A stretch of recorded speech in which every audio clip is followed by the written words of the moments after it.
All right, so in this exercise, our job is to knock out the background, this gray background of this photograph of this model. Now, if you notice my layers here, it's capital BACKGRUND, okay, background, which means you can't knock anything out of this. This is going to be a completely solid layer. Background layers need to be changed if you want to knock parts of it out. And how do we change that? We changed the name. Notice there's a little lock here. I'm just going to go ahead and double click on the word background and I'm going to change it to the word model. Okay. Now there's no lock next to that layer, and here's the picture of the model right there. And my job is to, there's several ways that we can do to knock out the background. This is a nice background because it's solid and even. There's no trees, there's no flowers, there's no cars in the background. It's solid. Okay, that makes it easier for people who use Photoshop, designers, to knock pictures or parts of the image in the back. We're going to use some of our selection tools, and one of the new selection tools that we're going to be working with is the magic wand tool. Okay, it's underneath the lasso tool. There's the quick selection tool and the magic wand tool. We're going to use the magic wand tool. And the magic wand tool selects up here in our option bar based on something called tolerance. Okay, what is tolerance? Well, a tolerance of 0 would be, for example, if you wash your hands thoroughly from any kind of dirt or sweat or grime. Okay, you dry your hands, and you might even put some talcum powder on it. Okay, so it's nice and dry. Now, if you put your hand on a piece of paper and you lift it up, that paper probably is not going to stick to that very clean, dry hand. Can you guys see that in your head? Right? Now, imagine instead you ate some ice cream and there's ice cream dripped in your hand and it's all over the palm of your hand, and it's sticky, and you try to dry it off with tissue, and some of this tissue gets stuck on your fingers. You peel that off. Okay, so now you've got a hand fairly sticky because of the ice cream. You put it on a piece of paper. Is the paper going to stick on your hand? Yes, that's going to be a tolerance like 100, 200. The higher the tolerance, the stickier it's going to be. Okay, the lower the tolerance, the less sticky. So when the magic wand tool, when you click on a single pixel, these pictures are made out of little tiny dots. When you click on a pixel, depending on the tolerance, is how many surrounding pixels are going to get sticky or stuck to your click. Does that make sense? Okay, at 0, you're going to click that one pixel, and that one pixel is the only thing you're going to pick up. At 100, you're going to grab a whole bunch of pixels that's next to that picture, or not next to that pixel. Okay.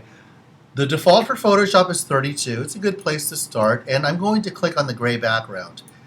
And you notice it grabbed almost the whole thing. So 32 is actually pretty powerful already.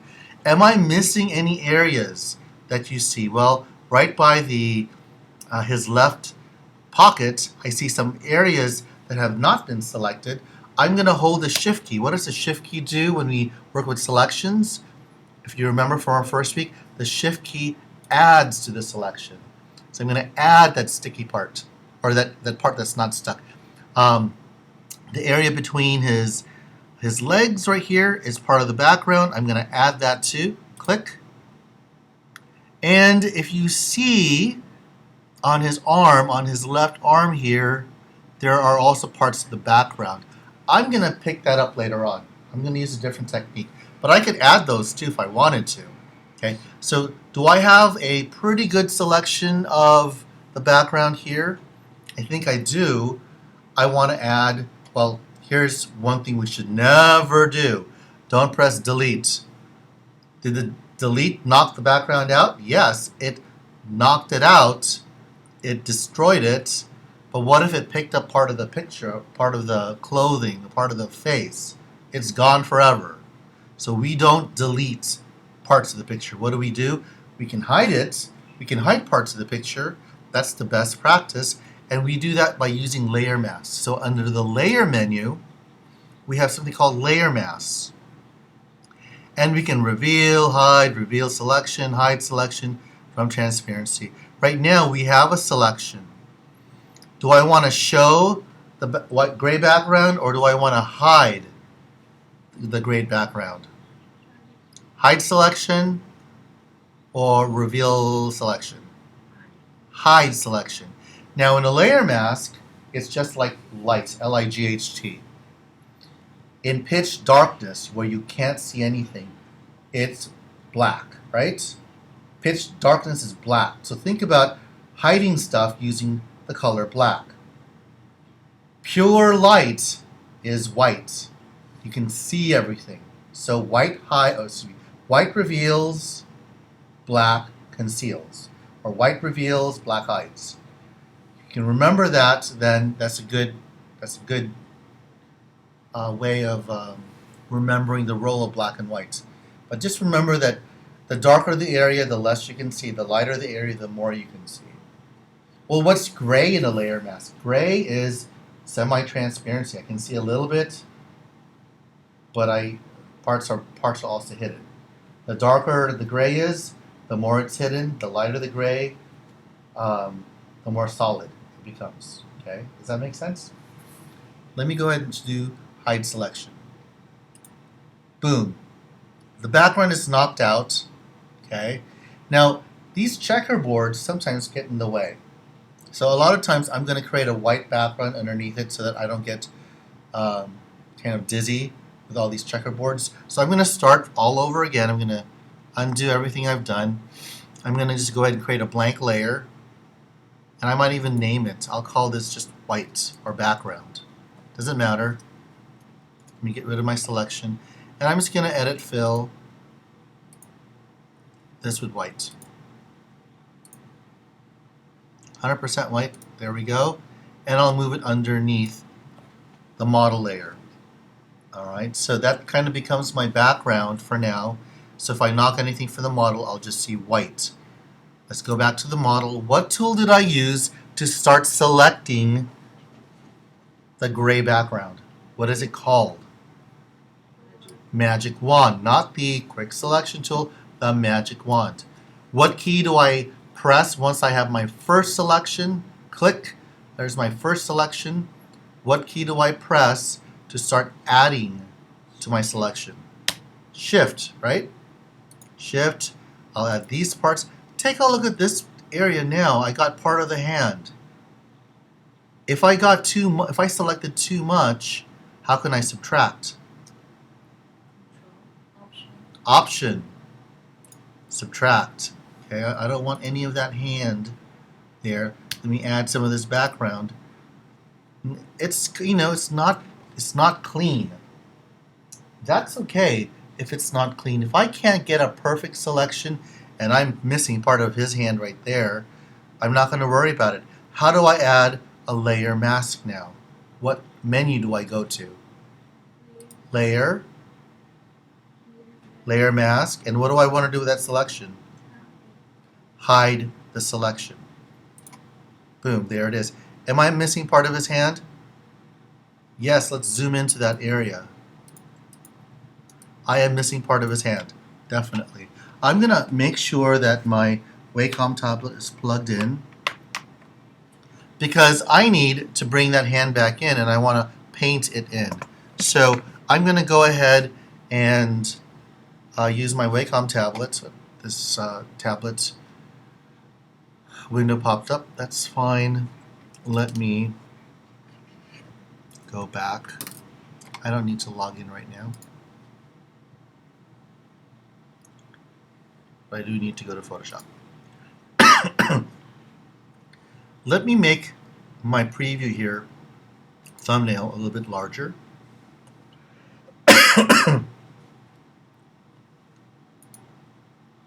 So you can see the thumbnails of my layer a little bit bigger.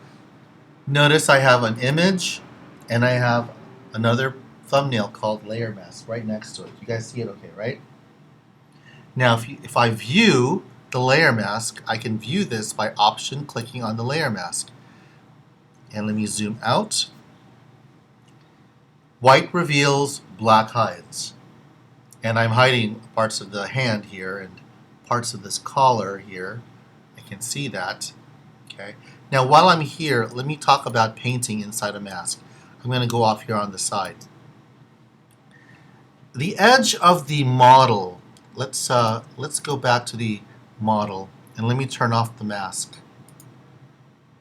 Just to let you know, how do you turn off a mask? You shift-click on the layer mask.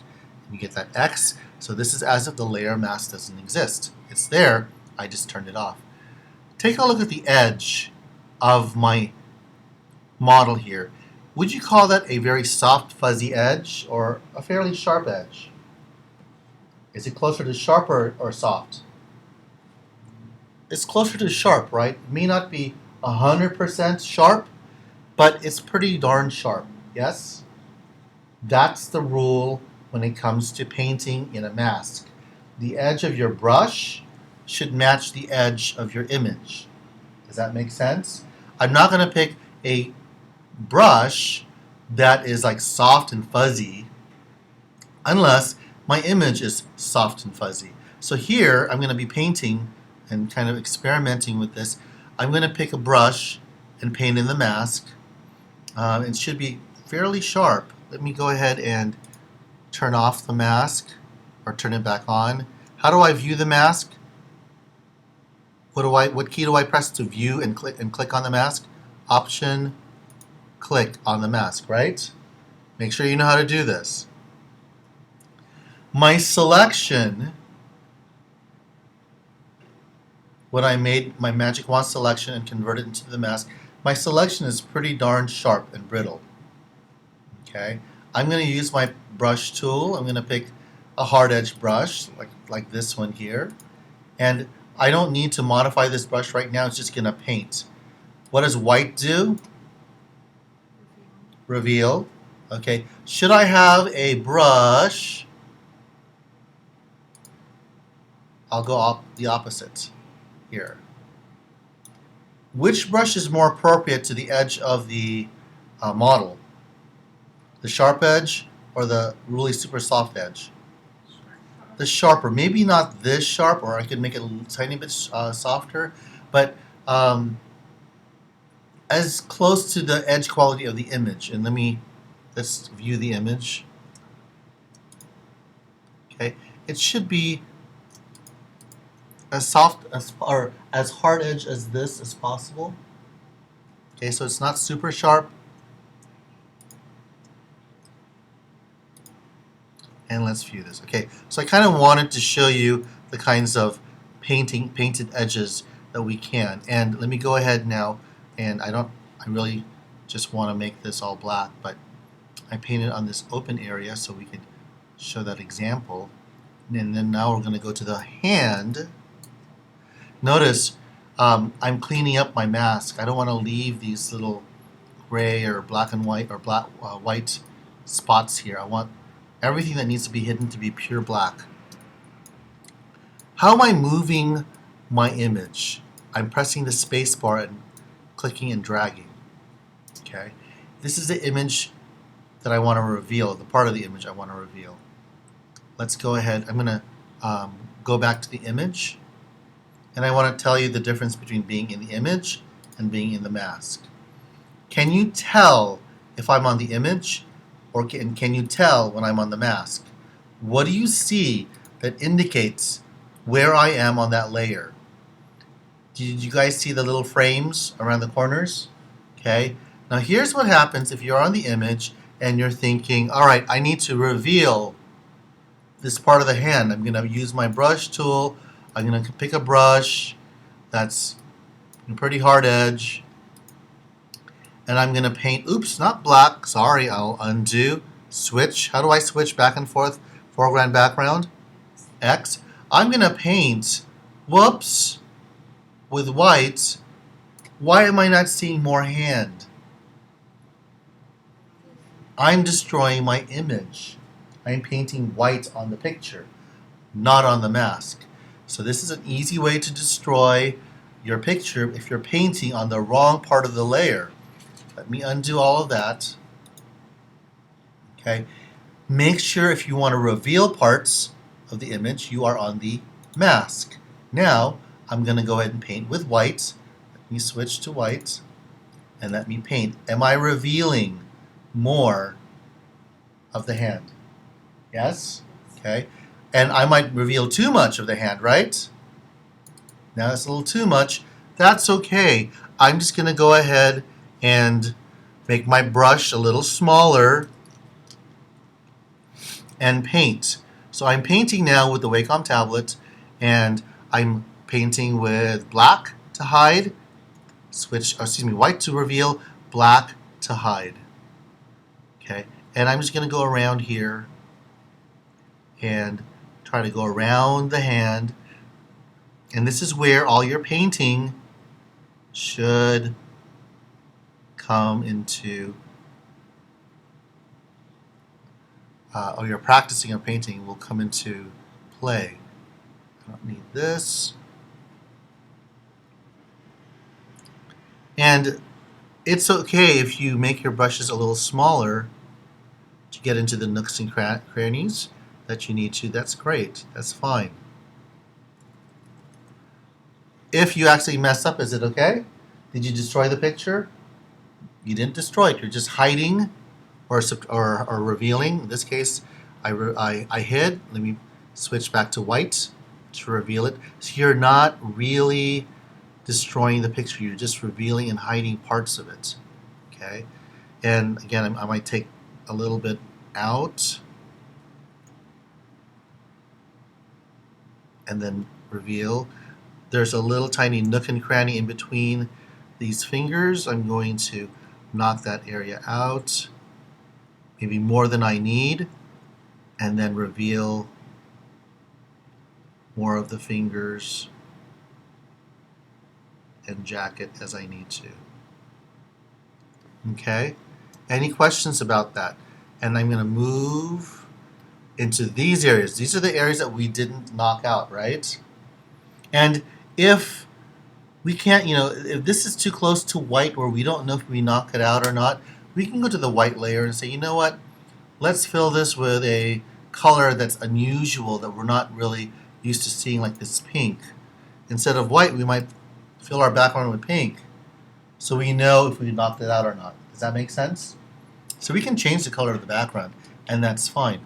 Now, should I be on the image or the mask if I want to knock out parts of the image? Mask. Okay, so I'm going to go ahead, go back in here, and what color hides? What color hides? Let me turn this off.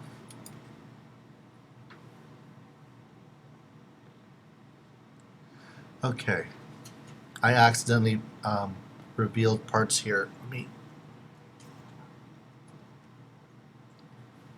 All right, back to black. I'm just going to concentrate on this sleeve. I'm going to knock right up to the edge of that.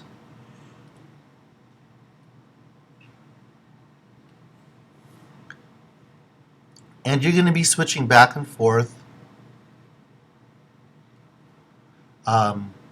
from black to white a lot.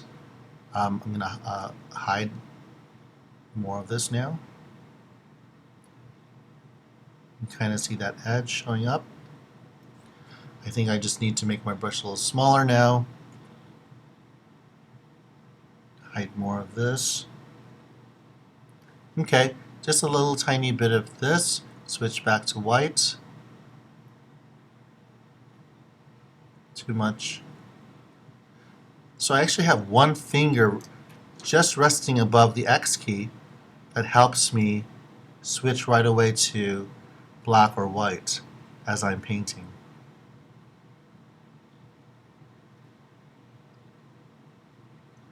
Okay, if I go too far, I just switch to white to reveal or to hide. Alright, and I think there was something on the collar here that got shown up in part of his face. And we didn't really see that clearly with white, but the pink definitely shows where we went too far in with our initial selection. So let me hide or reveal. In this case, I'm revealing more of his face. I can make my brush bigger as I need to. And I'm not sure about this ear. It's like, I think it took too much out. So I might actually go around. So your initial selection might not be perfect.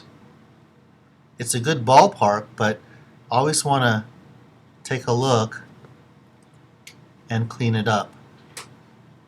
Now if you also notice the edge of my selection, it's too brittle. It's just too sharp. So I'm going to go ahead and use somewhere here is not the smudge tool, but the blur tool. I'm going to soften this edge all around just a little bit. 50% is my default. I might even make this just slightly lower, like 30, 31%. And I'm on the mask. I'm going to go around here and just soften the edge. And you can use your Wacom tablet, pen, or the mouse, either one. But you need to move around here and just soften that edge just a tad so that it's not brittle. Because right now it's close to the edge quality of the model, but it's not perfect. It's too sharp. So I'm going to go around here. And notice I'm close. I'm pretty close up here. This already is soft, so I'll leave that alone. And I'm just kind of going over this just a little bit.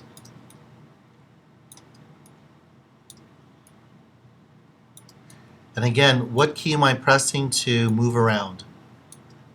The space bar. Space bar, click and drag.